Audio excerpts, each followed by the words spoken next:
Hello and welcome back to Rue Valley. Our goal today is simple in Loop 12. It is to sit in that chair. We are sitting in that chair because we know that Jason Burns appears in this bar at about 8:40. However, we have no way of getting the timer to 8:40 currently because we don't know that anything happens. So what I'm hoping is that when we sit on that chair, we'll be able to sit until something happens, and that something will be Jason walking in. That's what I'm going for. So, we're going to see what happens here. Sit. And wait until something interesting happens. Wonderful. It's hard not to be distracted by the woman's intimidating appearance and the bartender's muscle ratio, but you manage to let the time pass. Alright. So when does he actually arrive here? 8:43. Okay. After a while, the lady ends her conversation with the big guy and starts to leave. Oh, so she leaves at 8:43 as well. Okay, so 8:43, everything at the bar goes down. 8:43. Okay, so that's when Jason enters and Anitta leaves. So I can potentially speak to Anitta now if I want to as well. Ooh, we could continue our Anitta line. Maybe I should continue our Anitta line. As she heads up the stairs, Jason Burns, completely drenched, appears in the entrance. And as he takes his seat at one of the tables, you realize that it's 8:43. 4 more minutes until the sky sets ablaze. It's unlikely something else worthy of note will happen before then. Yeah, let's do that. Okay. We're gonna leave, and we're gonna go for Anitta. That's thing number 1, Anitta. I need to find out more about you, Anitta. So, hello. The lady with the big hat, Anitta. She stares far off into the distance. Under the veil, the silver in her hair shines in the cold air. She stares at nothing with a 1,000-yard stare while the token absent-mindedly spins in her hand. Hello. The bar is downstairs. Her voice is razor sharp and cold. She doesn't want you here. Oh, is that it? We lost our chance to speak to her? Wow, okay. I'll try something different next time. Travis, I guess you're next on the Anitta questions list. Hey, welcome to Kuiperbelt. The man gives you a smile full of glistening white teeth. There's a certain vibrancy in his rosy cheeks, like he's so full of life he'll just burst. I'm Travis, and you look like you could really use a drink. Okay. Let's start with... Hey, so what's your Wi-Fi password? Sorry, buddy. It's reserved for guests only. Rules are rules. He just points his thumb at the framed signage on the wall, like that answers everything. But we can quench your thirst as well as your curiosity. It's just a 1-drink minimum. Ooh, I'm nosy. I'll have what you're having. Protein shake?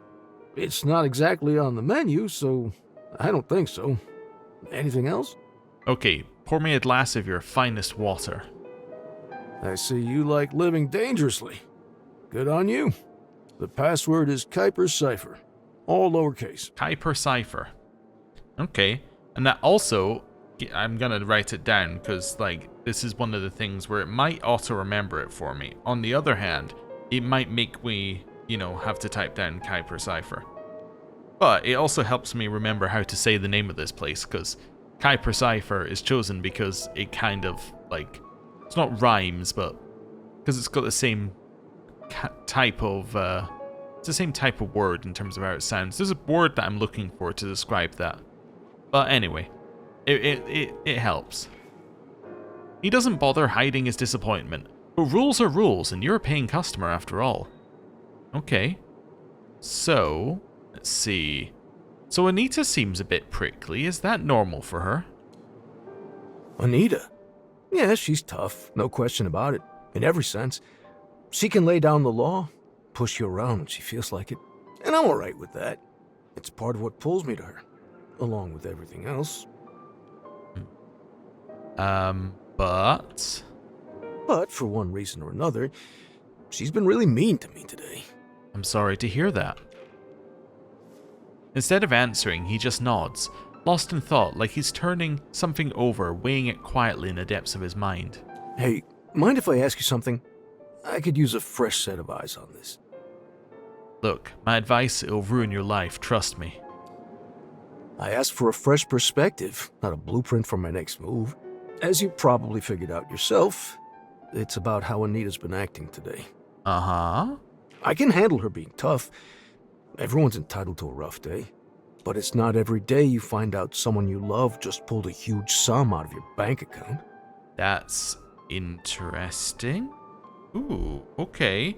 So she just took a large amount out of a bank account. Huh. Okay, well, I mean, that's immediately something that we need to write down. Large amount. I'm assuming it must be something to do with her conversation earlier or the fact that her car is broken, but as in their conversation with Frank, but let's see. And even that I could tolerate, but when I asked for an explanation, all she gave me was a trust me. And you don't trust her because what exactly? It's not that I don't trust her, it's just that's not like her. It's out of character. So what do you think of this whole mess? Any ideas? Well, you see, because I'm nosy, I can't say no, so, oh, definitely, I've got plenty of ideas. That's great to hear, because I'm confused and could really use the help. What do you think is happening with Anitta? And don't hold back. I could take a punch. That's interesting. Maybe she's planning to leave you, so she took all your money. She's having an affair and planning to run off of her lover and your money, or maybe she's planning to start her own business to be fully independent. Maybe 3? Yeah, let's say that. I think the other 2 are gonna be like, I don't think he'd react well to that. Considering how much she's put into Kuiper Belt, I seriously doubt it. You don't throw yourself into something like that if you're going to bail. Not saying it's impossible, just not very likely. Still, with what I know, that's as good an idea as any. There's only one way to be sure what's going on. Confront her? Yes, but with a witness. Definitely, because we're nosy. You're right. A direct approach is usually the best way to deal with these kinds of issues. I'm going to sort this out right now. Uh-huh. Let's find out. We got 2 minutes. You stirred something, that's for sure. Okay. How do I wait out here? I guess I could get my phone out. Look up how to break into a car on the internet. I do like that one, just like, I wonder how I break into a car. I guess you could, but still. I'm going to do the wait because we want to watch this, right? Until the loop ends? You can't actually see anything here? Okay, interesting. So you can't do anything with this. It's interesting. Anyway, I guess I'm going to look up how to break into a car on the internet. You know, it's all about them keywords, so type wisely. Okay, break into a car quickly. Car breaking tutorial. What's the easiest way to break into a locked car or break into a car step by step? Top one. Break into a car quickly. It's got the main things that we need, and quickly means that we might be... It's going to prioritize things that are effective and just kind of work quickly. It's not going to be like the step-to-step, oh, how do I do it nicely without damaging the car? It's going to be like, you chuck a rock through the window. 2 videos catch your eye on the first page. Speedrun, car braking video tutorial, and car braking entry explained by a professional. There's also an article, car braking in 4 easy steps. Give me the article. We've all been there. It's Monday morning, coffee in hand, you're rushing to avoid the hell of an early traffic jam when you realize no keys. Worse yet, the keys are locked in your car. All the doom scenarios swirl in your head. You'll be late for work. Again, you'll get fired. Again, you won't make your mortgage payment. Again, your girlfriend will leave you. Again. But fear not. There is a quick and easy way to get into your car and avoid all those self-fulfilling prophecies. I just realized something. These two are up here. We could have gone into the back room. Damn. Anyway. Below the intro are 4 steps for how to force open a car window. And there's something about this article, a vibe of desperation it gives off that is very familiar. Oh no. Oh no. We wrote it? Wait, who's the author? Nothing at the top of the page. Suspicious. So you scroll down, all the way down, and there it is in small print. Roger Dwyer. Roger Dwyer. Then you realize it's you. Roger Dwyer is you, one of the pseudonyms from your past life as a content writer. Oh, so actually we have a new name for Eugene. It's Roger Dwyer. Roger... I'm just looking at spelling here. Dwyer. Okay. The question is, can I trust myself? Well, that's a very philosophical question. Can you? Did you do your research, or did you word vomit out this article while chasing an ever-elusive deadline? Worse yet, trust yourself or some random stranger from the internet. The article is valid. I did research for each and every one. I lie to myself. The article proposes that to open a car's window, you'll need a metal hanger. In step 1, it explains how to reshape it into a long strip of wire.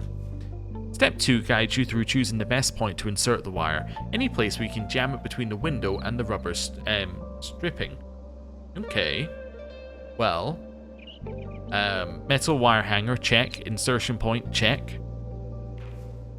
In step 3, the only thing you need to do is to push the wire until you hit the lock and then force it in. Sounds simple, but the article paints a painful picture of many trials and errors. Success can only be born out of suffering. Yeah, I remember now. I was going through some tough times back then. Joke's on you! Tough times never ended. Then, in the final, step 4, the article describes how exactly to fiddle with the lock using the sharp end of a wire. Of course, everything ends with a pop as the window opens. Crisis averted. Job, house, relationships saved. Okay, sounds easy enough. Let's try it. Are you sure you'll be able to bend a metal hanger with those puny hands of yours? Well, I hope so. I mean, that doesn't sound that difficult, to be honest. But, can I go in here now? Because they're not here, right? So can I go, like, in? Oh, no. Okay, well, at least I didn't miss anything there. We got 1 minute. Anything else happening upstairs? Nope, I just stirred something. Wait, I can turn on the jukebox. That's it. Oh, never mind. Wait, I can touch the piano. Nobody is watching. Nope. Well, looks like it's just you and me here, Jason. I'm gonna go on my phone.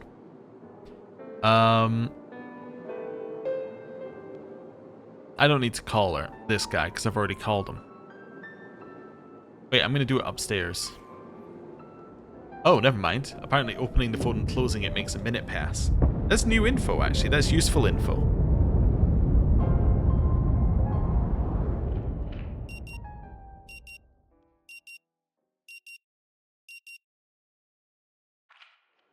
Still with me, Mr. Harrow? Yes, and I have a question.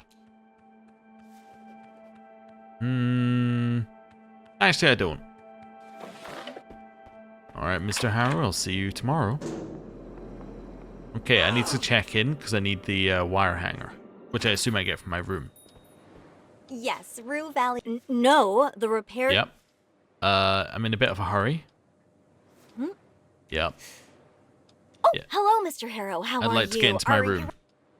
All right then, let's get you into your room. So, number 6, the last one on the 2nd floor. Everything is ready for you. And this is your key card. Thank you. Wow. Okay. We All have right. the key card. Wonderful. So now I can go to our room. My coffee, you jerk. Okay. I wonder where she goes after this. Where Riley goes. Maybe she goes south. She might go to Max Gas at some point. That would make some level of sense. Come on, you thief. Yeah, let's go. So, do I have a hanger in here? I don't think so.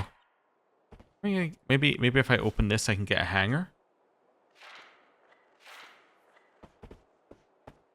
No. Okay, fair enough. So, how am I going to get this hanger? Search Anitta's car. The wire could be away, but I don't have a wire. Alright, maybe there's one that's just hanging out around there. Maybe that's the answer. Maybe there just happens to be a wire. Or maybe we have one on us and we always have. Yeah, have you considered that? That we just happen to carry a coat hanger with us at all times? Maybe that's the case.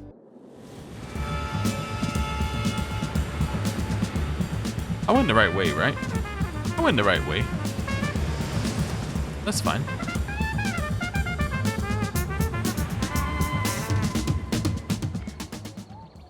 Okay. Over here and in. Okay. Anitta's car, probably worth more than anything you ever owned. Try to open the car with a wire and test if your article is utter BS.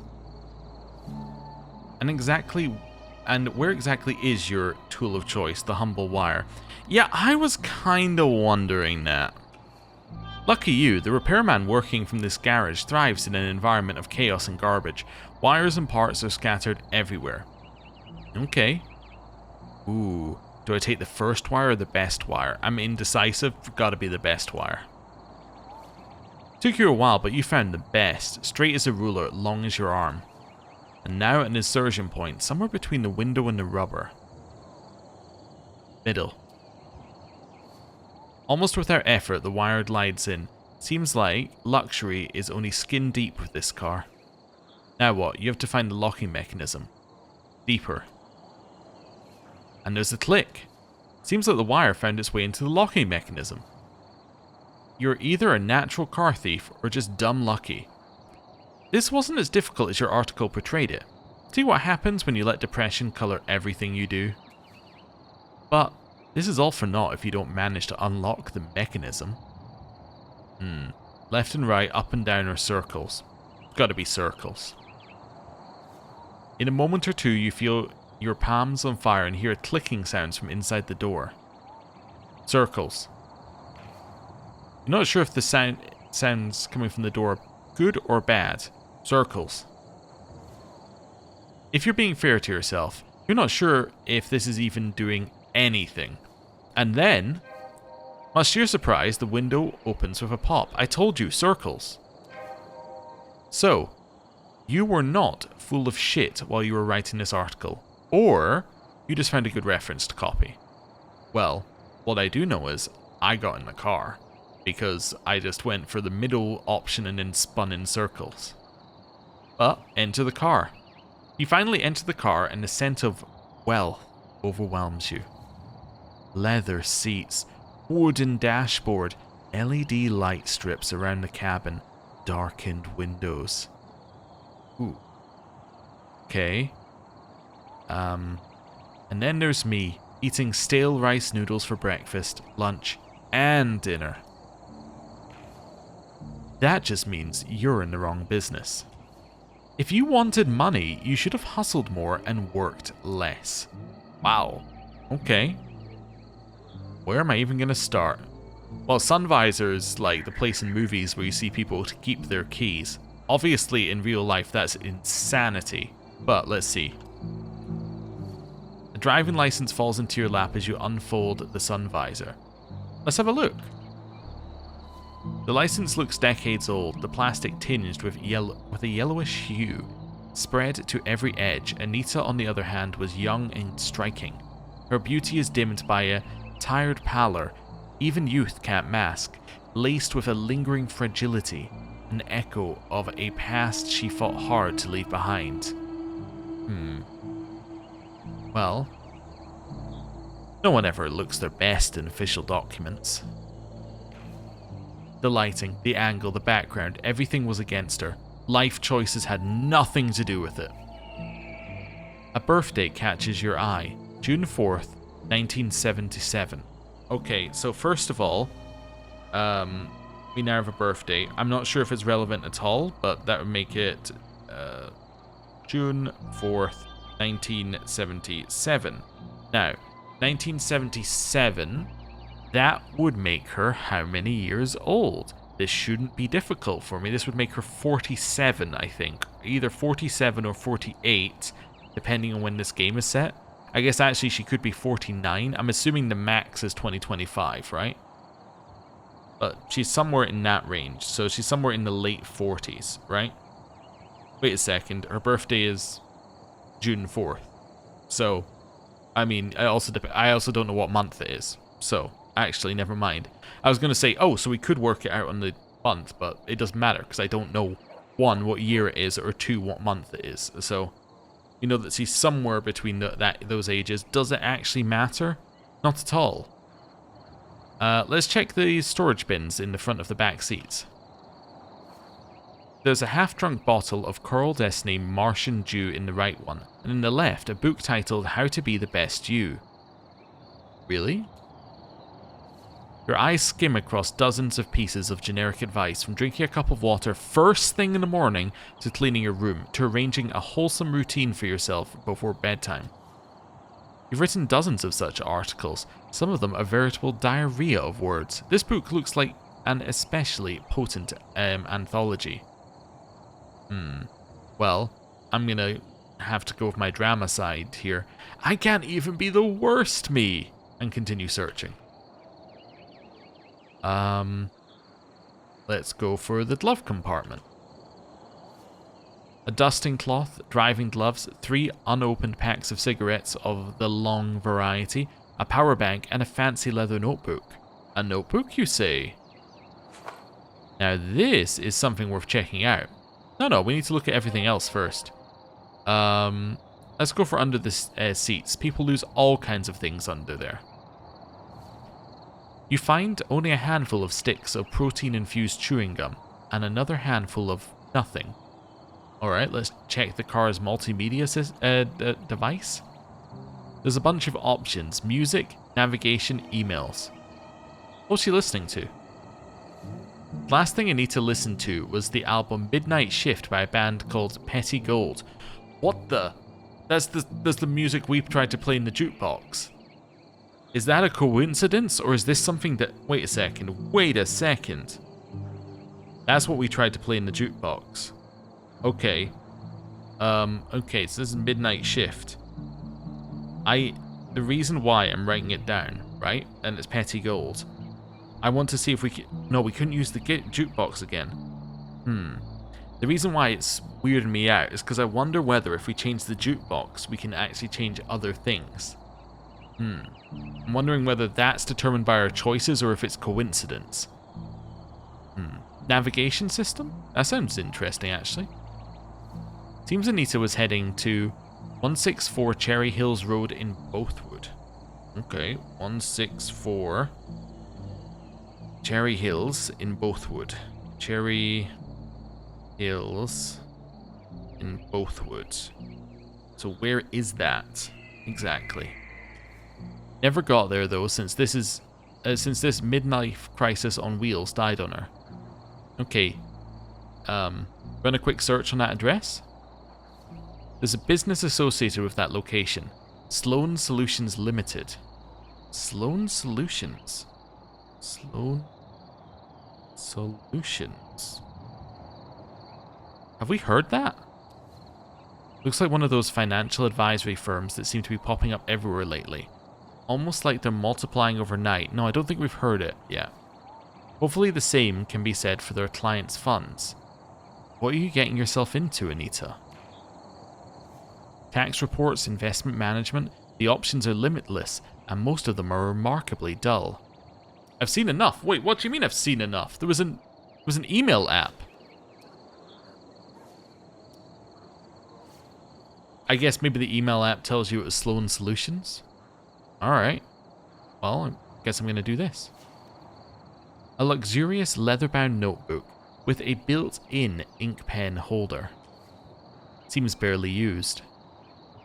Wow, I'm called out here. I'm writing with a pen into a physical notebook. What? And the game is calling me out. Okay. Well, I'm gonna say, don't people have phones? Why would anybody use a physical notebook? Some just prefer the feel of paper, especially those who aren't cursed with your chicken scratch handwriting. Unfortunately, here's the problem, I am. Which means that I'm writing notes, but I can't read them. But it doesn't matter, I can read them for like the first 10-15 minutes and that's all I need. What's on page 1? It just says Anitta Lopez, month of August 2027. Wait, we're in 2027?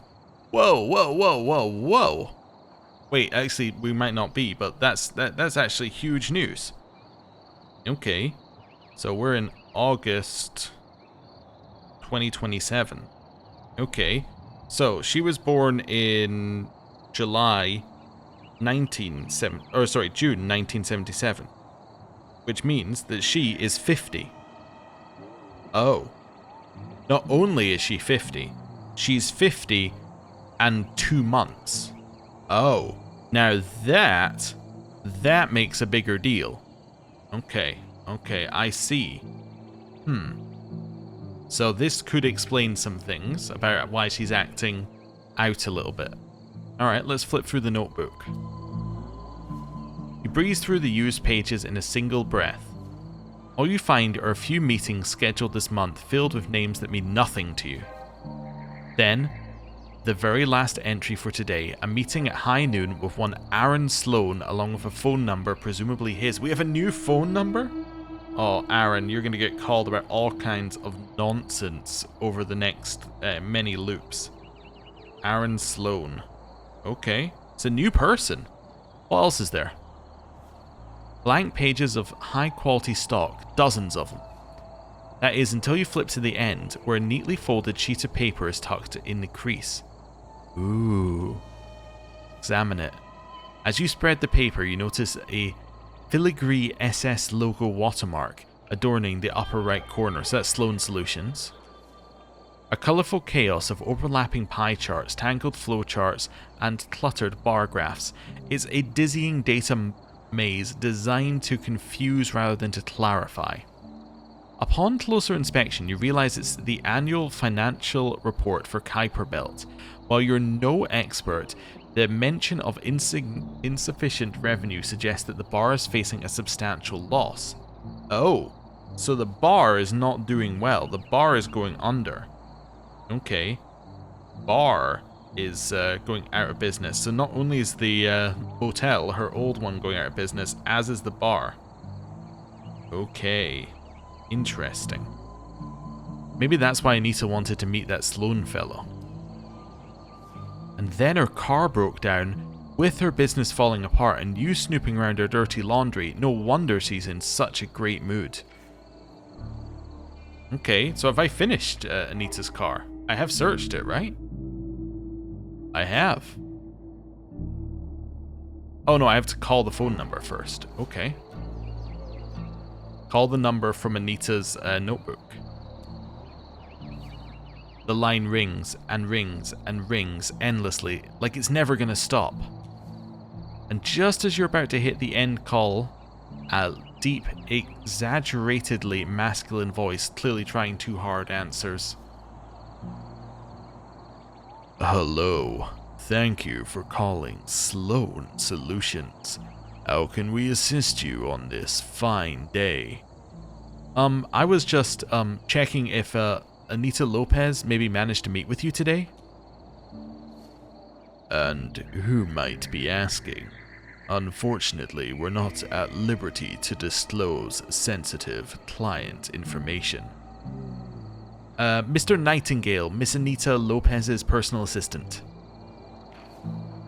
I didn't realize Miss Lopez had surplus funds or even the need, but given your apparent obliviousness to her meetings, I take it you're budget-friendly. What a dick. Anyway, no, Miss Lopez missed her appointment. We'll send her documents for review via email. Signing them is of the utmost priority. Documents? Yes, I'm sure you're aware that the motel is officially in default due to Mr. Fleming's missed mortgage payments over the last 2 years. Oh, okay, so she's still involved with the motel, like she's not completely separated. Oh, so not only is her bar making no money, but she's still on the mortgage for the motel and it's making no money. Well, that's something.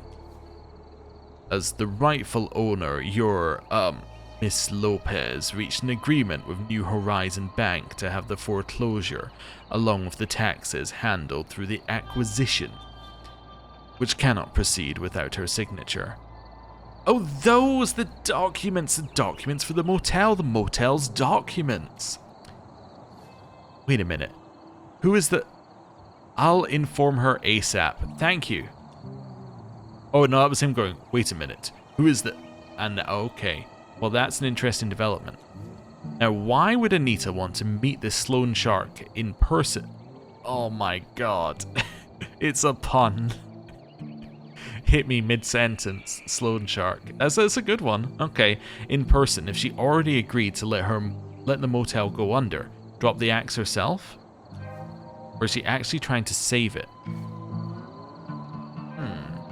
Okay. Interesting.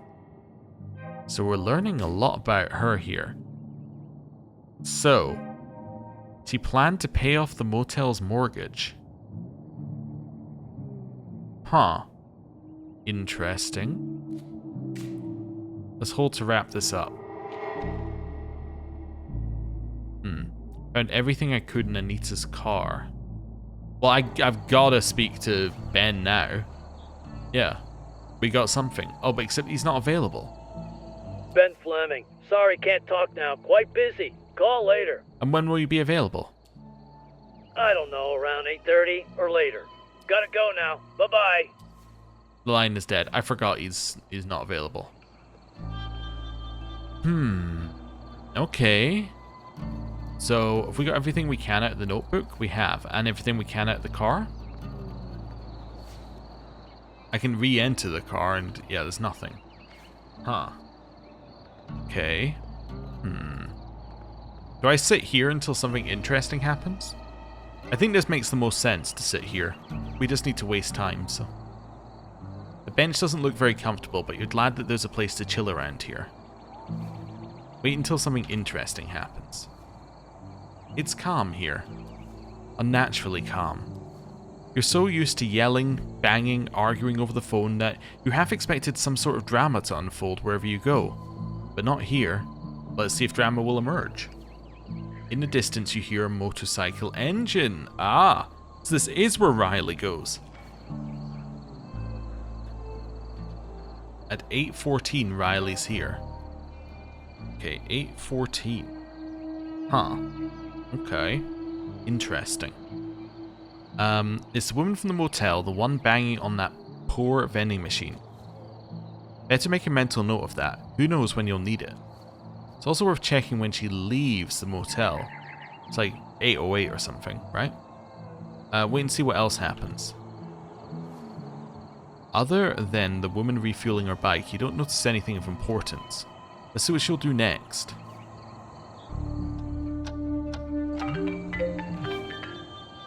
Seems like she's almost done. Okay, I'm not going to answer the phone. She left the bike outside and went into the shop. It's exactly 8:16 p.m. Okay. I'm starting to get confused with all these minutes. You only have 47 of them. When you think about it, it's not a lot. Still, it's confusing. Nevertheless, she is now inside the shop. Alright, I'm going to get up. The reason I'm going to get up is so that I can answer the phone. Who's calling? Number simply reads, unknown number. You feel betrayed by your own phone masking the identity of the mysterious caller. Oh, who is it? Hello, sir. Am I speaking with Eugene Harrow? Speaking. My name is Percy Rugger, and I'm a senior sales executive at Ulterior Paralegal Exploits Consultancy. We'd like to offer our help regarding your case. That sounds great, Mr. Rugger, but I have a question first, if I may. But of course, Mr. Harrow. I'm here to answer any questions you might have.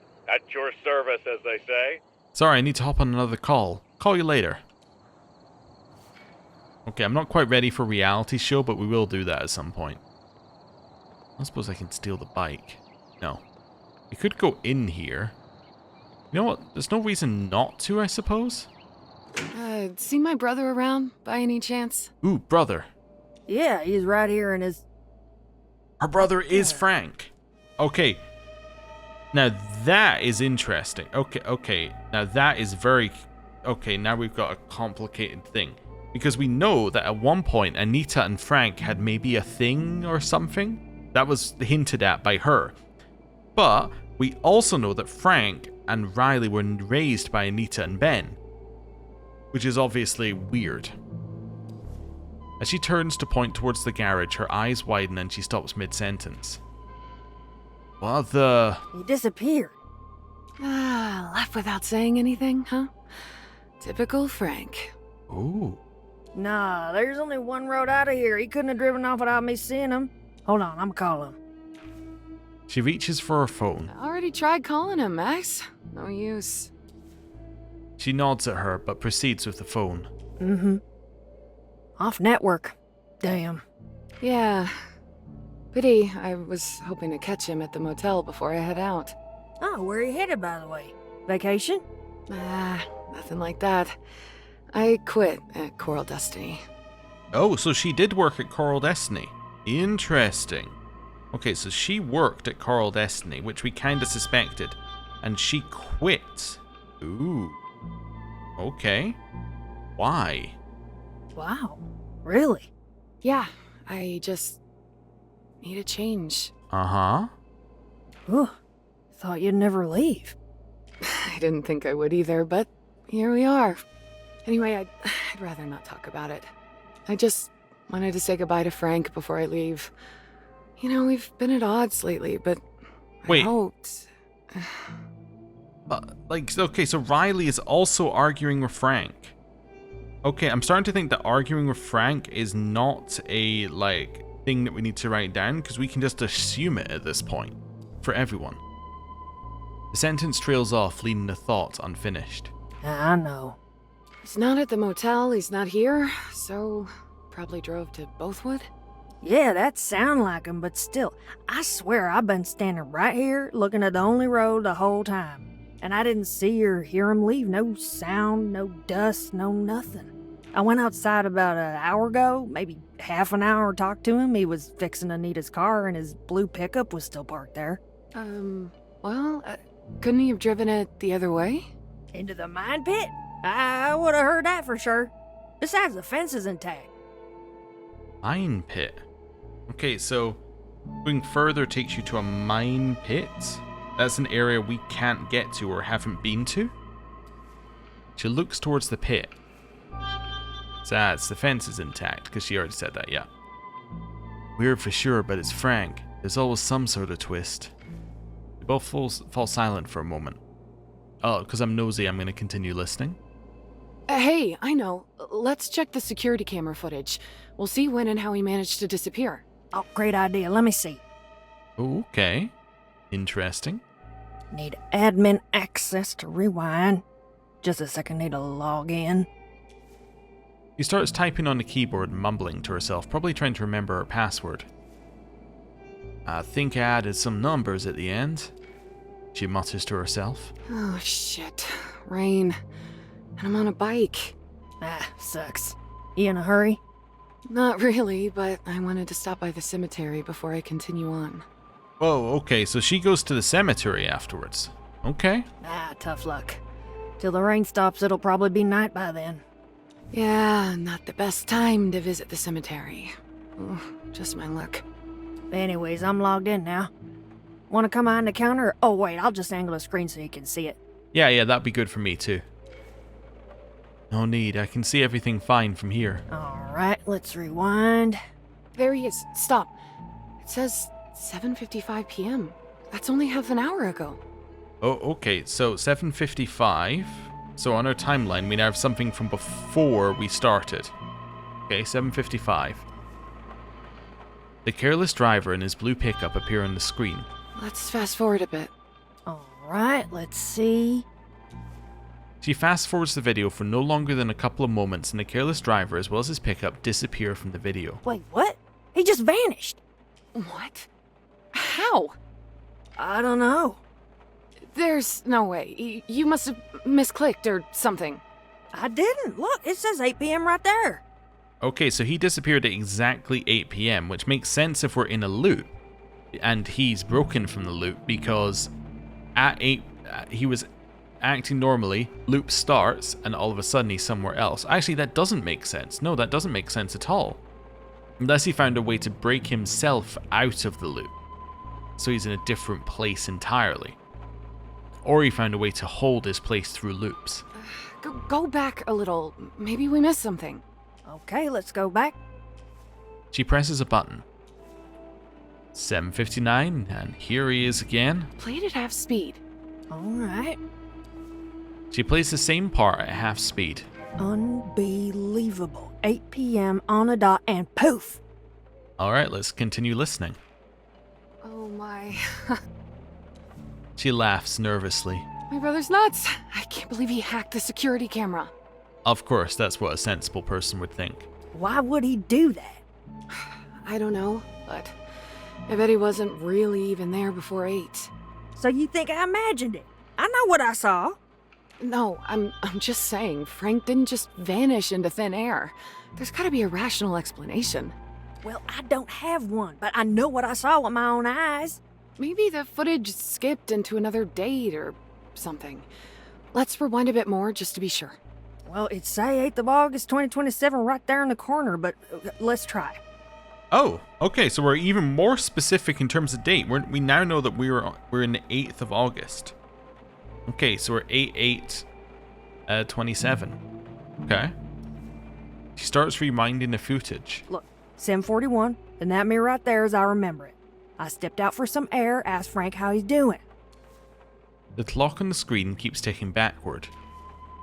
Around 7:25, Jason Burns briefly appears in frame walking out of the gas station in reverse. Okay, well, I gotta get some more things. So Frank is at 7:55. 7:25, we have Jason Burns at the gas station. Alright, we're getting a timeline of useless information. Wait, who's that? Just a rando customer dropped by to ask something. No idea who he is. She's stumbling over her own words. Is she hiding something? Well, she probably doesn't want to be associated with Jason Burns as he's the dumper. Oh, alright. You look kind of familiar, but I must have mistaken him for someone. Well, anyway, I don't get it. Frank couldn't have just sunk into the ground. I'm telling you, something strange is going on here. You know, my dad has been disappearing from our house lately. Wait a second, could her dad also be out the loop? Let's call him a loop breaker. Is he a loop breaker? Maybe. What, Walter too? Well, not like this. He just somehow escapes the house while I'm at work. That's insane. Doesn't it freak you out? Well, he usually comes back on his own, but he never tells me where he's been. And I'm bloody worried something might happen. He's 86 after all. Oh, well, of course you're worried. That's crazy. Yep, he's done it again today. I asked Alex to look for him, but he's too busy with his project to leave the house. So as soon as that roadblock is down, I'm gonna close here and go look for him. But how does he exit the house on his own? I don't know. We got a fancy new door, we boarded up the windows, but it doesn't help. Pops has a secret way of just disappearing. Alex has some theories. Don't get me started on Alex and his theories. What does Alex think? Yeah, I know. But Frank disappearing like this? Even Alex would be dumbfounded. She looks towards the screen. Come on, it's not some paranormal thing. Frank's messing with us. I'm sure he's swapped the footage or something. Even if he swapped the footage, how do you explain he's there at 7:59 and gone at 8? I don't know, but it's the only thing that makes sense. I've known him all my life. He's up to something. Well, I have to keep listening. Brothers, right? Always pulling something. Yeah, no kidding. You never know what you're gonna get with him. Imagine if I was a customer. I've been sitting here for like 5 or 6 minutes. Actually, have I been sitting here for longer? I've been sitting here for standing here for a long time behind these two as they have their very, very long conversation. But anyway. And somehow they always manage to get away with everything. I mean, I'm not complaining. As a nosy person myself, I'm very happy to listen to all of it. But if I was a customer, I'd be like, excuse me, I want to get my gas and leave. But anyway. Tell me about it. They drive you crazy, but you can't help but care about them. Right. You try to look out for them, but they never listen, yet they expect you to be there when things fall apart. True. To be fair, Frank was there for me for 7 long years after Mom died, when we were living at the motel. Mm-hmm. I was a difficult teenager, let me tell you, so you have to give him that. But ever since... So they stayed at the motel for 7 years. Okay, I'm trying to even figure out how I categorize it. So 7 years at the motel. Which means that presumably that they were raised by Ben and Anitta at the motel for 7 years. So it wasn't probably an official raising, which is why it's Aunt Anitta. It's they just happened to be staying at the motel for 7 years, and they were probably allowed to stay for cheap or free because, well, nobody else was there. She falls silent for the moment. Although I guess Frank was probably working as a mechanic here, so it's fine. Yeah, changed him. You know, he's a good mechanic, but lately it's been a pain working with him. There's no such changes with Alex. He's been the same old lunatic he's ever been. A few more wrinkles, a little less hair. That's the only changes I see in him. Well, consistency does count for something, even if it's consistently... chaotic. I don't think Alex could be anything else, even if he wanted to. As you said, brothers. She laughs. Well, family is family. Maybe it's on us to figure out how to accept them for who they are. Yeah, I don't know about that. When someone crosses my lines, I, cut them off.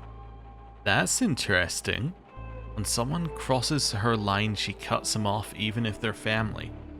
So she's not talking about Frank, because she's mentioned other stuff. So did she cut someone off previously? Anitta? Ben? Robin? Maybe that attitude is why a hot girl like you don't have a boyfriend. I suppose, yeah. Boyfriend. That would make sense. Actually, yeah, that's probably that probably makes a lot more sense. It's definitely not that, trust me. And I'm far from being a girl, Max. Oh, okay. That's some extra dialogue in the voice there. Her voice line. She laughs nervously. Okay, interesting. Oh, right, there we go. She's far from being a girl. Oh, come on, take the compliment. I'm 9 years older. I wouldn't complain about being called a girl. Okay. So, what's the reason then? I just haven't really been looking for a boyfriend. What about you? Anyone special? Whew, I wish. If only I could have found someone decent and respectable. Pops would be so proud. She trails off suddenly, leaving an awkward silence hanging in the air. Huh. Okay. Hey, do you ever look back on something you did and wonder if you were wrong? Even though you thought it was the right choice at the time? She had something to do with Jason Bourne's stuff. That it all links together, because that's why she was awkward earlier. Well, I keep asking myself if I made a mistake every day since I quit. No, not like that. I mean, something bigger. She frowns. Bigger than uprooting your entire life? I don't know. Feels like I'm already free-falling as it is. I mean, something you rather people never know about, even if you had good reasons. Wait, Jason Burns was here earlier. Interesting. Maybe it's not about him and being a dumper. Jason Burns has a bloodstained shirt, right? And he was here at 7:25. So he came back with the bloodstained shirt and gave it to Robin about 5 minutes after this. So he had a bloodstained shirt when he was leaving here. Did they kill someone? Yeah. Sometimes it feels like the truth does more harm than good, but keeping it quiet for too long, that's tough, or at least for me. Maybe that's why I'm running now. Feels like freedom, leaving it all behind, but sometimes I wonder if I'm just avoiding facing some things head on. Yeah. Her voice is quiet, almost a whisper. Easier to run. They both fall quiet for a while. I think the rain is letting up. Hope it'll stop soon. Hey, do you sell those little croissants? You know, the ones filled with stuff? 24-hour Butterbloom Choco? No, the ones with the vodka-flavored cream or something. Ah, these. She points to the package of mini croissants on the shelf. Ah, yes! How much are they? $9.89. Here. Anyway, I'm glad we ran into each other, even if it was just in passing. Yeah, everyone's leaving one by one. I get it, though. Yeah, well, people change, things change. New faces come eventually. Perhaps, but it's not the same. Us K's, though, we were the first to arrive, so nothing could convince us to leave. I just hope we don't die out soon. You won't. Don't worry. I still don't know what to make of Frank vanishing just like that. She looks at the monitor. I know. It's weird. Gotta admit, something feels off. Wait, I just have to see it once more. She starts fiddling with the footage, playing it forward and backward. Every time, as soon as the timestamp reaches 8 p.m., the careless driver and his pickup completely disappear. It's no use. Won't find anything new. You're probably right. Oh, the rain seems to be stopping. I won't keep you any longer. Have a safe trip. Thanks. They share a long, silent look, the kind only possible between two people who couldn't be more different, yet have known each other for forever, and then the loudest thunderclap strikes as if triggered by it. They both unfreeze, ending this heavy moment. I need to speak to you. Welcome to Max Gas. You need some help getting gas in that city car of yours, you don't want something else? We got no booze, mind you. Do you know Jason Burns? She flinches. Pardon me, who now? He was here today around 7:30. A small nervous laugh escapes her mouth. You know how many folks wander around here in a day? Come on, everyone has heard of the dumper around here. The look she gives you could curdle milk, like you just dumped something grotesque right there in front of her. Listen here, I don't know this fella, don't know him. End of story. Now are you buying something, or you just here to ruffle my feathers? Fine, give me a 24-hour Butterbloom Choco. $9.89. Well, that was a pretty emotional response for simply not knowing who you were talking about. Something's going on here, and she's hiding it. Okay, presumably I got another piece of info there, but like, I'm assuming we got a ton of info. Yeah, works at Carl Destiny, arrives to refuel the bike, enters the gas station. Okay, so it keeps the times for you. I think we saw that before actually with one of them, but that's good. Frank, we see that he disappears in the CCTV, which is fine. Maxine K. Her father, Walter K., is missing. Maxine's acting strange about Jason the Dumper Burns, who was captured on the gas station CCTV. Ask Maxine about him and her reaction, and from her reaction, it's obvious he's hiding something. You talked with the receptionist about him. He's a regular at the motel and seems to have quite the reputation in Rue Valley. being somehow connected to Apex ore and a failure of the Rue River aquifer. Still staying in motel room 5. Yeah, we saw some more stuff there. Where's Walter? Maxine's father is missing. It's a memory, apparently. Ooh. Enter the K ranch house faster. Must be a faster and less painful way to enter the house than breaking the door each time. You heard that Walter has a secret way of exiting, so it might be an alternate way to enter it too. You know, we have a lot of inspiration. I'm going to commit this one.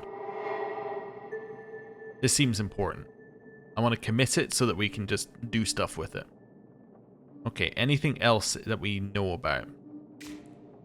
No, but I can maybe get something out of Ben now. Let's call Ben. Okay. Report Walter's disappearance to the police. Maybe later. Wait, any Wi-Fi here? Max gas. But I don't have the password. Yeah, of course. Right, let's call Ben to learn the whereabouts of Anitta's stuff. Now that you know the motel will be sold, you might approach him in some official capacity. Let's go with Anitta's lawyer. A bold choice. Let's hope he doesn't ask for details you don't know. The phone rings once, twice, and then again. Each pause between the rings chips away at your hope that anyone will pick up, but then finally the call connects. Hello? The voice drifts through the line, hazy and unfocused. Mr. Fleming, I'm Malcolm Scribowitzy from Scribowitz, and Scribowitzy, your ex-wife's lawyer. What? Who? Wait, are you a new lawyer, or did we already meet? I kind of forgot. Sorry, I think my ears are on a delay. You said you're from Scribbly Scribs and Sons? Well, because I'm guilt-ridden. I'm really sorry to hear you're losing the motel. It feels almost like I'm losing it too. Thanks, I guess. Silence falls, weighted and uncomfortable, punctuated only by the sound of him clearing his throat, stalling maybe, or just trying to find the right words. Where's this coming from? I mean, yeah, it's possible. Actually, let's call it probable. Very probable. Following my client's wishes, I'm here to retrieve her remaining items from the property. Her items? You mean this stuff in the box is what she left behind? Did that just cut out? Okay. It's in the lost and found room. Should be a yellow box with blue markings. It did cut out, but it was not related to the story. It must just be the line just cuts out at the end. Okay. Well, yellow box, blue markings. Hold on a second. Did you say final wish? What happened to her? Thank you so much for the information. Have a nice day. A polite way to leave things, though you can't shake the feeling he might call back with more questions. Probably not. Minnie only has 6 minutes to do so. Right. You know what? Reasonably, I'm not going to do anything today, am I? Like, it's not like I'm going to get there in time. Let's just sit down here and wait. Actually, you know what? Let's find out who the police are. Bothwood Sheriff's Department, Deputy Sheriff Cody speaking. How can we help? Man sounds bored out of his mind, like you've just interrupted his hour-long stare at the ceiling cracks. I want to report a missing person. Right. Is that person an adult? Boredom seeps from the deputy's every word. You wonder if he's even present, mentally, or if he's just going through a remember checklist. What difference does that make? A world of difference, sir. The procedure is different for minors and adults. You know what? This will fly much smoother if I'm the one asking questions and you just answer. Is that person an adult? Yes. So, right here, adult. Has it been more than 24 hours? Yes. Roger that, sir. So, right here. He continues mumbling to himself. All right. What's the missing person's name? Walter K. Cousin Walt's missing? Again? Cousin Walt? Yep. We family. Kays and my folk, we go way back. But I reckon a tale of local history is not what you're here for. Who says I'm not interested? Well, way back my folk came here as settlers with Maynard OK, the founder of Bothwood. Maynard OK was founder of Bothwood. Okay, I think we knew that he was something, but I'll just put founder of Bothwood. Founder Bothwood. So he's not founder of this area of like the bigger town. Okay. This was way back, okay? My great-great-granddad, Clayton Bronco Canis, he was his right-hand man, his main cowboy. Clayton Bronco Canis. Well, also, what's your name? As I didn't think you were... Okay, so now I need more space. Cody. Okay, and Cody has ancestor, who is... Let's go forward again. That is Clayton Bronco and then Canis. Can't help but notice that his name is Canis and their name is K, as in like it's Maynard K. That seems weirdly like coincidental. When old man K got rich, my folk got rich with him. Hell, we own a block of Bothwood. Too bad it's worth less than desert sand right now. So, we blood, even though I might not like all the K's that much. Anywho, Cousin Walt's prone to going MIA. He gone done it like half dozen times. But every time he just shows up. So, we used to get calls from Maxine, but I reckon she gave up after a while. Then he seems to remember something. Wait a moment. Who am I talking to? Who's doing the reporting? Eugene Harrow. Eugene Harrow. He spells out your name letter by painful letter. Wait, I've never heard Walt even mention you. Slow, lazy keyboard clicks come from the other side, like the deputy sheriff has all the time in the world. Here it is. One Eugene Harrow, resident of Greater Gray City, MP. What the hell you doing out here, pal? What do you have to do with Cousin Walt? Wait, so we're in Gray City? Okay, Gray City? Okay, Gray City is where we're from. Which we've heard about before, but only because usually voice lines replace it with somewhere else. I thought it was just a name for somewhere else that they had replaced with, like Bothwood or with somewhere else. But we're actually from Gray City. Let's say, I'm just a concerned citizen. Oh, there's still such a thing? It's within your rights, Harrow. As I've said, Cousin Walt's gone missing before, but every time he came back under his own horsepower, alive and well. Okay. But I'll do you a solid and file this missing person report. Nothing will come out of this. This man won't lift a finger even for Cousin Walt. Seems like justice in Rue Valley is slow and unachievable, even for the well-connected.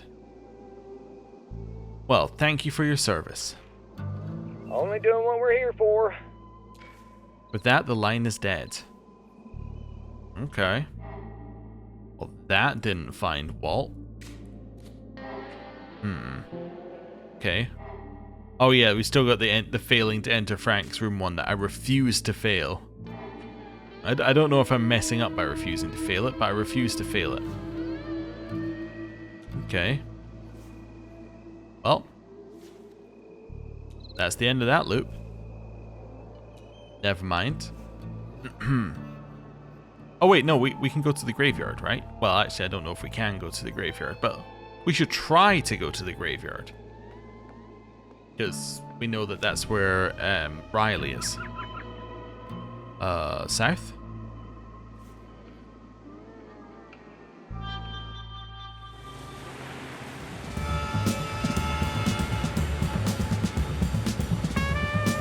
And... oh, no boom. Okay, we got there 1 minute before.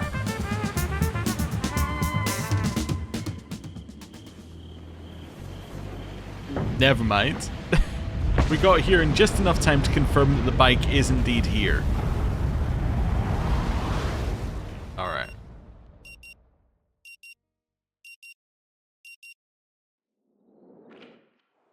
Still with me, Mr. Harrow? Yes, and I have a question.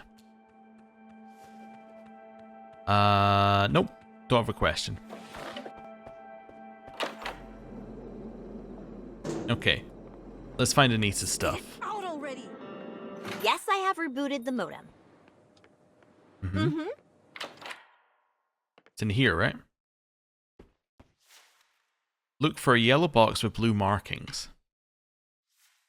There's a whole mess of things here. It's going to take a while to sift through them all, even if you know exactly what you're looking for. After a bit of rummaging, you spot the box Ben mentioned. Inside there are 3 smaller ones, a cylindrical one, a green one, and a plastic one. Green box. Inside the box, you come across a stack of old books on entrepreneurship and starting your own business. Serious classics, the kind people swear by, the kind that promise to change your life if you let them. No matter who or what I let in, I can't change. Maybe that's it. Maybe that's the whole damn problem, the big immovable part. Alright, plastic box. Shoes, all kinds, classy, for work, high heels, low heels, no heels, comfortable ones, torturous ones, anything you can imagine, and then some. That's a lot of shoes. A lot.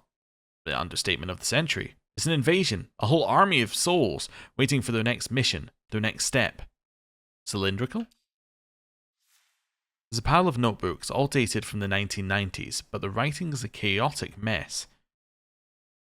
Do we know anything else that happened in the 90s? No. Don't think so? Wait, unless that's when the Black Water started. Every page, it seems, is covered in sketches and doodles, tangled up in half-finished thoughts. It's raw, frantic. Looks like this is from the time when Anitta was unhinged? A different side of her, one she's been hiding from you all along. It adds up. Notebooks. You do your best to sift through the jumble of barely legible text. It's a disordered mix of thoughts, ideas, and dreams, all thrown together, impossible to follow like a tangled thread. Every now and then, certain words or phrases jump out, screaming for attention amidst the chaos. Look at the passage titled Not Alone. This one looks organized, stripped down, almost clinical, like it's been transcribed from somewhere else. Not alone. That's what we want you to understand. You might feel like the world has left you behind. It's okay if all you feel is anger, sadness, or nothing at all. But know this. There are hands that will hold you, voices that will speak when you can't, shoulders that will carry you when your strength is gone. You are not alone, not here, not now. You might not believe it yet, but we're here and we're not going anywhere. Together we're turning right. This sounds so supportive. There's something ominous about it as well. Makes you wonder if this was pulled from some spiritual guidebook or one of those self-improvement manifestos. Let's read the passage where the word hope is repeated. Some words are unreadable, but you manage to piece enough together. Hope. The word sticks in throat like a splinter. Hope. It's good it's good to you through. Hope, hope, hope, like a record that won't stop. Hope's a trickster, a liar. It gives, then rips away. I hate it. She was in a really dark place. Like you would have done any better if you were in her shoes. Well, you know what? I have a lot of shoes of hers to pick from if I want to be in her shoes. Anyway, examine the pages with Ben's name. It's all over the place. His name is scrawled everywhere, like she was trying to exorcise him or summon him back. On one page, his name is in a heart, retraced in ink over and over until lines bleed together. On another, it's struck through so many times the paper tore. Then there's the page where his name is written again and again. No spaces, just a relentless chain of letters. Like she couldn't stop, like she had to get it out, all of it, until there was nothing left. Almost like a mantra?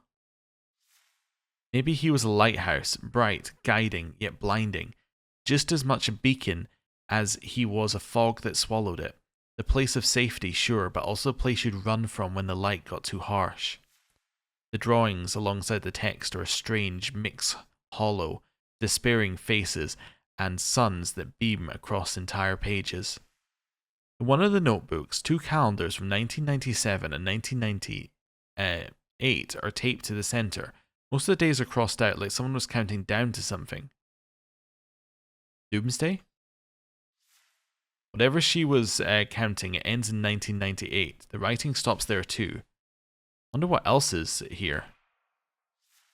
As you sift through the contents of the box, you uncover an old VHS camera tucked away in a clear plastic case. Okay, let's examine what else is in the case. Aside from the bag and other camera accessories, there's an unopened battery, brand new, untouched, like someone brought it or bought it but never got the chance to use it. Camera? The camera itself looks worn, but still in good condition. The tape's still inside, but there's no battery. Let's unpack the battery and insert it into the camera. Battery fits perfectly, and the camera has juice now. Turn it on. The screen flickers to life, starting with the company logo. Then it jumps to a list of videos, each one creatively labelled as video followed by a number. The titles offer no clue as to the content. Well, there's only one way to find out what's inside. Let's press the play button. The screen goes live with a close-up of Anitta, like she's holding the camera pointed at herself. She looks young, way younger than today, but her face is pale, tired, like sleep's been avoiding her for years. The date in the corner reads the 9th of March 1996. Okay, I am running out of space for new info, but 9th of March 1996. Okay. So is she happy tired or just tired? Hard to say. It looks and feels like the kind of tiredness sleep won't fix. The camera turns and in sails a man. He looks older, worn down, like a train that was hit by another train and then pushed into a river. Ash grey face, dark circles carved beneath his eyes, lips scorched and cracked. He looks sick, really sick. Wow, party life hit him hard. Indeed, you've never taken it that far, and now seeing this you're glad you didn't. Suddenly Anita's voice cuts the silence from behind the camera. Ben, look what I bought. So that's Ben. The camera moves closer. His face fills the shot. It's even worse up close. The grainy footage makes it all feel like a cheap horror flick. His eyes are filled with nothing but desperation. He reaches out, hand brushing the camera before the picture jostles, shakes and cuts to black. What the hell happened to that guy? Who knows? Whatever it was, it's on film. Well, let's go with video 1. The small screen and low resolution barely let you see all the details, but after a few moments you realize it's the wedding recording. The camera focuses on the bride and groom at the table. They look familiar, younger, with big smiles on their faces. Then it hits you. The couple are Anitta and Ben. The date at the bottom of the screen reads 6th of September 1999. Okay, 6th September 1999 is when they got married. Okay, marriage. Continue watching. The cameraman moves through the banquet hall, weaving between guests, trying to capture the atmosphere and the people gathered there. The recording shifts to the entrance of the hall, where the camera catches a group of teenagers talking, laughing, and playfully shoving each other around. It's hard to tell them apart at first because the camera zooms in and out. One is dressed for the occasion while the other two are in plain clothes. Still, they all seem to be having a good time. Let's let the film roll for a bit. Suddenly, shouting erupts and the camera swings to an obviously drunk man stumbling towards the teenagers from outside. The well-dressed kid walks to the man and tries to calm him down. Mr. K, please, they did nothing wrong. Okay. Maxine, Alexander, get out of here. You don't belong with this lot. Not her. Okay. Interesting. The two of them bolt, leaving the well-dressed kid behind. Walter snarls at him. That must be Frank, then. And ya Anderson boy, stay away from my kin, You outlander scum. The frame quickly swings back to the hall, like the cameraman is pretending none of it ever happened. Anderson, boy. Outlander? What the hell is this guy babbling about? Who knows? Drunk people say all kinds of things, most of it nonsense. Fast forward a little bit. Anitta and Ben are back in the frame, sitting and talking to each other. The cameraman is clearly far away as he zoomed into the max, so you can't hear their voices. Still, by her smile and the way she touches Ben's cheek, it's clear that both are happy beyond words. He kisses her on the forehead and hugs her affectionately. This Anitta appears so different from the one you've met, moody and quick to get into an argument. People change, I guess. She changed so much that it's nearly impossible to grasp who she was or who she is now. Okay, video 2. An entrance to a large building appears on the screen. Judging by the people's uniforms and ambulances, the cameraman is in front of the hospital. Here we are, almost there. A voice is heard, rasp and excited, also out of breath. The date in the corner reads 9th of April, 2007. Okay, 9th April 2007, and that would be Robin being born, we're assuming. Okay, which means that Robin is 20 years old. Got it.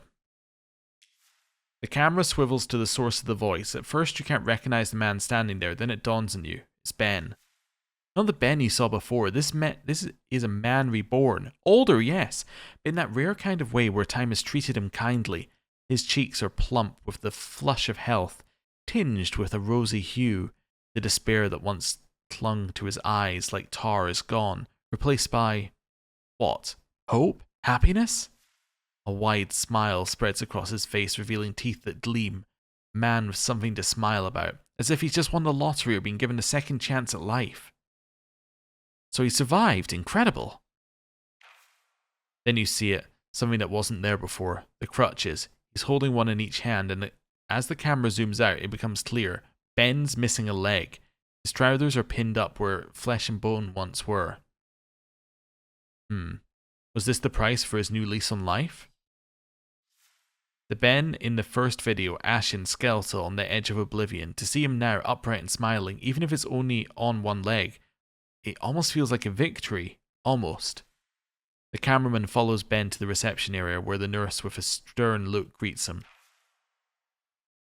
I'm sorry, which room is Anita Fleming? I'm Ben. Sorry, her husband. His voice is shaky and happy. The nurse's face brightens with a warm smile as she shares the room number and directions to get there. As he strolls down the dim hallway, a hauntingly familiar melody hums from his lips, something you haven't heard in ages. Is that Here Comes the Joy bundle? Either way, it's unmistakably a children's tune. They arrive in front of the room. Ben opens the door and there she is, Anitta, cradling a newborn in her arms. Robin, here's Daddy. Come to meet your daughter properly, Dad. This must be Robin up close. Her tiny face resembles a wrinkled mask, puffed up like a little balloon. She's crying with all the might her new lungs can muster. Robin looks like a tiny monster from a children's movie. But she's just a baby. Aren't babies supposed to be both lovely and a bit terrifying? Okay, and that's the end of that one. Video 4. The recording is grainy and the picture jumps up and down as if the same fragment of tape has been overwritten countless times. Anitta and Ben are somewhere on vacation. Towering pine trees and blankets of snow abruptly give way to sun-soaked beaches and the murmur of the sea. The dates blur and shift rapidly. The only certainty is that it spans the years 2002 to 2006. Okay. So 2002 to 2006 is holiday. Okay. Also, I want to know what's up with this video numbering system, because we just had 2007, but 2002 to 2006 are now on this one. Anyway, it doesn't matter. They really did see the world, didn't they? The motel must have been thriving to have afforded them such experiences, especially before Robin was born. Alright, video 7. The recording flickers to life, showing a parking lot in front of the motel. Anitta and Ben stand among a number of people. The date reads The 17th of October 2000. Okay, so this is like a year after they got married. Okay. 2000. Okay. To the right of the couple is a woman in her 30s with a teenage boy and a small girl beside her. She's smiling, holding the girl's hand. So this is going to be Riley and Frank's mother. Is that Anderson boy from the wedding? Okay. The crowd chants, speech, speech, speech. The camera focuses on Ben, waving at everyone. Thank you all for joining us in this greatest of all moments. Your support has been truly important to us all. Special thanks to you, Barb. I owe you much more than support. You, along with Frank and Riley, will always be like family to me. So their mother is called Barb. Okay. Well, probably Barbara, but that's fine.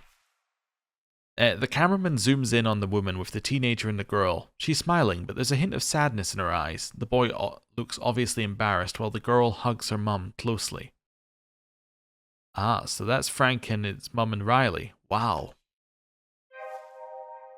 This tape seems full of surprises. You wonder what you'll see and hear by its end. Ben turns to Anitta. She holds him under his arm and they walk to the entrance of the reception area draped in red tape. She pulls scissors from her handbag and cuts the ribbon while holding it with her other hand. The cameraman yells, "Now!" The crowd erupts, shouting, "The motel is now open!" Clapping fills the air. Some even clap their hands over their heads. Confetti flies around Anitta and Ben, the wind catching it and scattering it everywhere.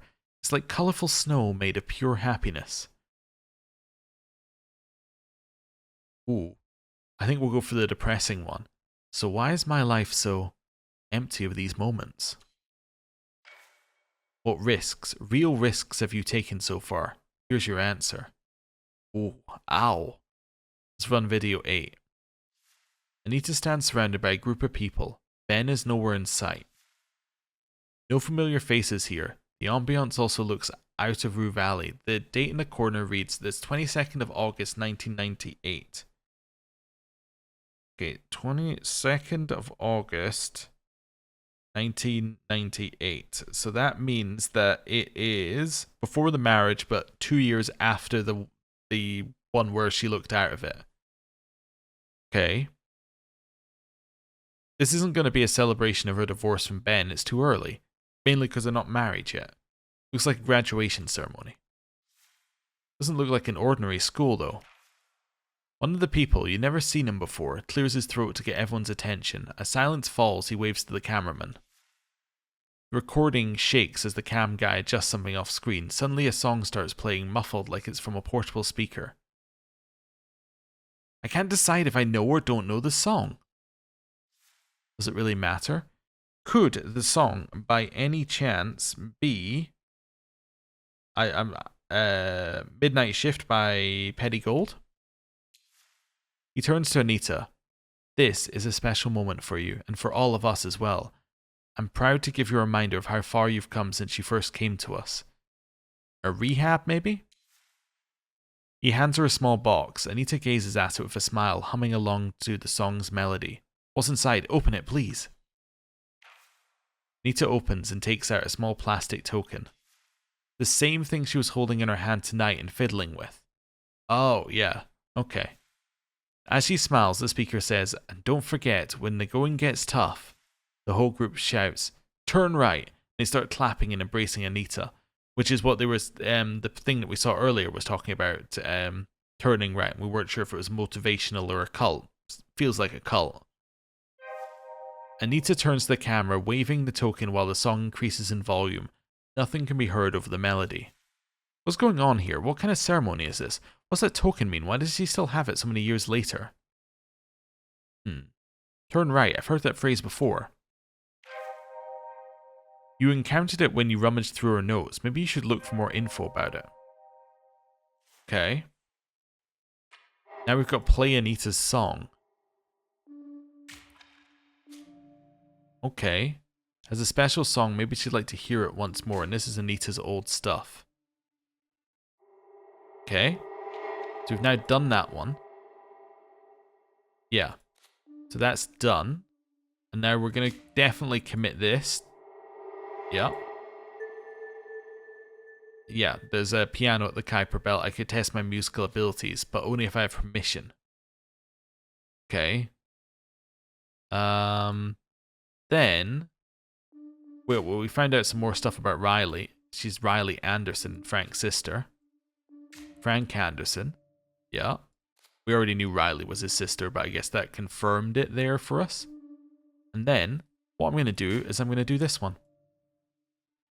We're in a reality show. Done. So you're in a reality show. Blocked by time loop heals all wounds. Wait a minute. My whole body heals when the loop resets. Nobody could stage that. Ah, yes, you did have that experience. So this can't be a reality show? Unfortunately, no. Well, that didn't last long. Wait, did I just use my thing? Or do I hold to give up, I guess? Body automatically resets when the loop resets. Oh, I guess we could have got the dialogue if I hadn't closed it. Well, I have no way of going back, so we're locked into that, I guess. Of course it's urgent. Our guests don't have Wi-Fi. The credit card machines are dead. Come on, you thief. I guess you could have... Well... Yeah, I don't know how you would have got the reality show thing without that. I guess you just wouldn't have... You just wouldn't have internalized that the time loop heals all wounds. I guess you just wouldn't have internalized that. Okay. Interesting. So we have many paths forward. Obviously, following Anitta's line, we have to play her song. The thing is, right? We can play her song, right? We can do this. But how does that in any way link to any of the rest of this? Right? Nothing else actually links to anything. But, hey, there you go. Oh, actually, you know what? Before we end the episode. Listen, I know what I'm talking about. Your repair text escalate to customer engagement. What does that even... All right, fine. Transfer away. I'm in a hurry, sorry. She looks at you Hey, and listen, seemingly knows your I have plea, to- and then she does that, yeah. Oh, hello, Mr. Harrow. How are you? Are you ready to check in? Yep. All right, then. So, number 6. Okay. Wow. All right. Cool. We got that. I just want to see whether we How could can I ask her help about you, Anita's Mr. song. No. Okay. That's fine. Give me my coffee, you jerk! Cool. Well, given that we're still that actually only took 4 minutes. We're at the start of the loop. I think this is actually, yeah, this is loop 14 that we're now in. Okay. Wow. We got a lot of info last time. I think next time we have to start by consolidating some of our info down into what's actually useful, which I'll do between episodes, but we have a lot of info. I think I need to start separating it into categories, because I was originally doing it by person, but like, there was way too much. I think we might follow the map that we've got here, and obviously we could just use the info that we've got on this map. I actually think some of the extra info is useful.